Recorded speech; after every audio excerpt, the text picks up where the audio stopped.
Lucas. O Evangelho para o Mundo. Uma pequena introdução antes do estudo sobre Zacarias e Isabel. Os três evangelhos são sinópticos, ou seja, são aqueles que narram a vida e ministério de Jesus Cristo sob o mesmo ponto de vista. Quem foi Lucas? Lucas foi o evangelista que escreveu o terceiro evangelho e o livro de Atos dos Apóstolos. É um dos escritores gregos mais refinados do Novo Testamento, considerado o apologético. Lucas foi um médico muito querido, como relata Paulo em Colossenses 4,14, saúda-vos Lucas, o médico amado, e Demas. Qual o seu propósito? O propósito de Lucas era apresentar os relatos confiáveis de Jesus como o Filho do Homem, o perfeito homem-Deus.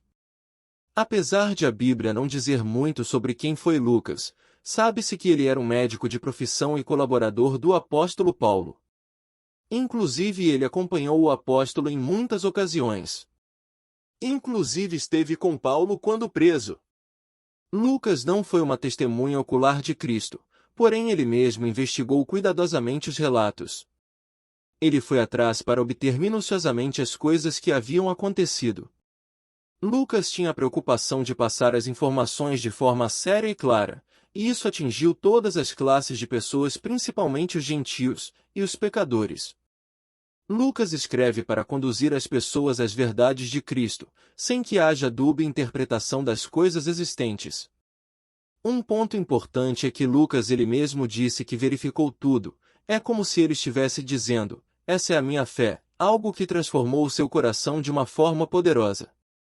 Lucas também deu muita ênfase às mulheres que faziam parte do ministério de Cristo, conhecidas como as financiadoras do seu ministério. Lucas também deu ênfase ao Evangelho tomando como base o aspecto de que Cristo sempre sentava à mesa com pecadores. Nos primeiros versículos 1 e 4. Ele relata esse fato a Teófilo que significa, amigo de Deus, amado por Deus, é como se ele estivesse dizendo, meu amigo, tudo isso que lhe escrevo é exatamente perfeito, era como se ele tivesse presenciado tudo como testemunha ocular, por tamanha alegria em seus relatos.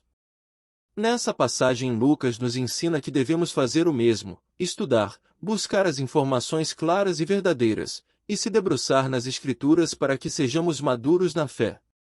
Não apenas recebendo relatos de líderes, ou dos louvores, ou de outras pessoas, mas entenda que você precisa participar da experiência de receber a Cristo, conhecendo no seu íntimo. Por isso, temos que buscar a Deus com expectativas, e não somente numa mera formalidade de ir aos cultos aos domingos. Dada a pequena introdução, agora pretendo relatar uma das histórias mais incríveis nesse início de capítulo. Zacarias e Isabel, um casal que teve a sorte mudada. Nos versículos 5 e 7, vemos Lucas relatando a história de Zacarias e Isabel, um casal irrepreensível. No versículos 6 e 7, Lucas relata que eles eram justos perante a Deus, andando sem repreensão em todos os mandamentos. Veja, isso não significa que eles não eram pecadores. O que o texto relata é que eles eram um casal que amava servir independente do seu problema, pois Isabel era estéril. E ser estéril para uma mulher naquele tempo era motivo de muita vergonha, preconceitos, zombarias, enfim, imagina o sentimento de Isabel. Porém, o texto relata quem eles eram diante de Deus. Preste muita atenção, veja o que Zacarias estava fazendo quando o anjo Gabriel lhe apareceu. No versículo 8, Zacarias estava servindo a Deus através do seu sacerdócio cumprindo com as suas responsabilidades. O seu problema não o impediu de servir a Deus, muito menos o colocou numa posição de coitado, pelo contrário, continuou servindo a Deus. Devemos aprender com essa atitude de Zacarias, por muito menos. Muitas vezes deixamos Deus de lado por estar passando por alguma dificuldade, porém, nos esquecemos que somente Deus pode mudar a nossa sorte. Não podemos ser indiferentes a Deus mediante aquilo que sabemos o que devemos fazer. No versículo 9 diz que lhe coube a sorte naquele dia ser escalado para queimar o incenso. Veja, era o momento dele. O anjo não apareceu para outra pessoa, pois olha o versículo 13 o que o anjo diz. Mas o anjo lhe disse, Zacarias, não temas, Porque a tua oração foi ouvida, e Isabel, tua mulher, dará à luz um filho, e lhe porás o nome de João. O Batista. Foi algo específico determinado por Deus para que a situação deles mudasse naquele momento. Grava isso em seu coração e tão somente creia. O que fez com que Isabel gerasse um filho foi a oração dos dois. Não foi a busca incansável por profecias. Não foi a busca incansável por campanhas. Não foi a busca por sacrifícios através de ofertas. Não foi a busca incansável por esse ou aquele que se julga profeta. Foi a oração que foi ouvida. Nos versículos 14 e 17, o anjo fala o que aconteceria após Isabel dar à luz. E qual seria o propósito dessa oração correspondida? Primeiro, terás prazer e alegria, e muitos se alegrarão no seu nascimento. Segundo, porque será grande diante do Senhor. Terceiro, e converterá muitos dos filhos de Israel ao Senhor seu Deus.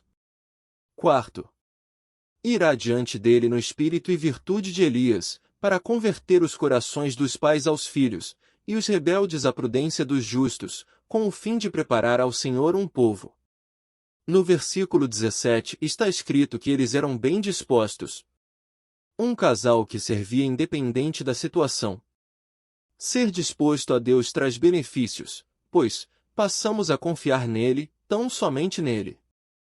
Portanto, aqui se cumpre a profecia que está escrita em Malaquias 4, e Deus converterá o coração dos filhos. Nos versículos 18 e 25, Zacarias acaba duvidando a respeito do que o anjo estava lhe comunicando. Quantas vezes nós também não carregamos a dúvida do que Deus é capaz de fazer? Efésios 3 diz que Ele é poderoso para fazer infinitamente mais além do que pedimos ou imaginamos. Temos aqueles dias de muita fé e esperança, porém outros dias de baixa na fé. Devemos confiar. O anjo anunciou dizendo: as suas orações foram ouvidas. Só esse fato já seria determinante para ele entender. Mas muitas vezes estamos na expectativa de um sinal miraculoso de Deus para crer. Deus não faz dessa forma. O único sinal que temos é as Escrituras, e ela nos basta. Não há o porquê de ficarmos buscando um sinal como Zacarias fez. Mas como eu saberei disso? Zacarias era um sacerdote, ele conhecia o Antigo Testamento, ele sabia quem eram os patriarcas. Ele conhecia as histórias de mulheres estéreis que Deus mudou o cenário. Sara gerou Isaque. Mãe de Sansão gerou a Sansão. Ana gerou Samuel. Temos tantos outros relatos de diversas outras histórias de milagres. Devido às suas dúvidas, Zacarias ficou mudo conforme o versículo 20. E para encerrar, no versículo 25, Isabel se alegra com o grande feito do Senhor em sua vida. Um belo cântico de Isabel ao Deus Todo-Poderoso. Assim me fez o Senhor, nos dias em que atentou em mim, para destruir o meu opróbrio, vergonha, vexame, humilhação, entre os homens. Veja, a vergonha, tristeza, dor, preconceitos se foram mediante ao cuidado e promessa de Deus. Permaneça firme em Deus, não deixe com que a sua fé seja abalada por circunstância que você não consegue alterar, mas veja que essa história completa em riquezas do amor e cuidado de Deus para com os seus escolhidos. Vamos para a aplicação do texto. Aprofunde-se nas Escrituras, somente ela pode transformar a sua vida. Entenda que o Evangelho é para nós pecadores, sujeite-se a Deus, entregue a sua vida nas mãos dele. Comprometa-se com o reino de Deus, servir a Deus em sua comunidade e com a sua vida. Não deixe que a tristeza tome o lugar de Deus, Deus enxugará toda lágrima. Seja cheio do Espírito Santo para que você possa cumprir o propósito ao qual Deus te chamou. Que você seja profundamente tocado através dos estudos das Escrituras. Deus te abençoe.